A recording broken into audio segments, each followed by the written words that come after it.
kaNkulunkulu nagcoba abafazi benu nabenza ababhishophi nabapostoli ngenxa uniyabasaba abafazi benu animsaba ulizwi nincamela ukwenza nokuphula umyalelo kaNkulunkulu ngenxa ukugcwalisa izinkanuko zabafazi benu.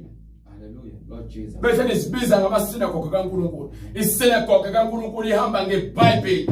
Angeke baphule umyalelo kaNkulunkulu. Angeke bazifakele imfundiso zabo. Ngeke bakhiphe izimfundiso zikaNkulunkulu. Bazohamba njengokuba umoya ingcwele siyalelile.